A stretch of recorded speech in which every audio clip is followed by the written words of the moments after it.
রাসূলুল্লাহ সাল্লাল্লাহু আলাইহি সাল্লামের মুসলিম শরীফের একটা হাদিস খুবই পরিচিত, আমরা প্রায় বলি, আপনারাও শোনেন, আদ-দুনিয়া সিজনুল লিল মুমিন ওয়া জান্নাতুল লিল কাফির। এই পৃথিবী হচ্ছে মুমিনদের জন্য জেলখানা। সিজন মানে ডাইরেক্ট জেলখানা, কি ঠিক না বেটি? এখন গোটা পৃথিবীটা যদি আপনি মনে করেন তাহলে মুমিনদের জন্য কারাগার। এই কারাগারে এখন ইমানদারেরা বন্দী, আর কারাগারের বাইরে যারা আছে তারা শাসক গোষ্ঠী। এই কুফরি শক্তি, কুফরুল মিল্লাতুল ওয়াহিদ, তারা ঐক্য হয়ে গেছে। এক বিষয়ে তারা ঐক্য, ইসলাম থাকাও মুসলমান থাকাও। কতক্ষণ ঠিক না বেটি? তিনি ভাইরা,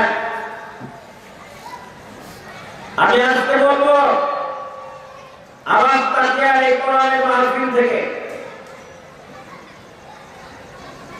ওদের গণনা অনুযায়ী এখন পর্যন্ত ৬০,০০০ তার হয়েছে। কিন্তু আমার আল্লাহ ভালো জানেন আমার কতজন ভাই ইতিমধ্যে শহীদ হয়েছে, কত শিশু, কত বোন শাহাদাত বরণ করেছে। আমি বিশ্বাস করি এই শাহাদাতের মধ্য দিয়ে ফিলিস্তিনিদের কোনো লস হয় নাই, লস হয়েছে গোটা পৃথিবী।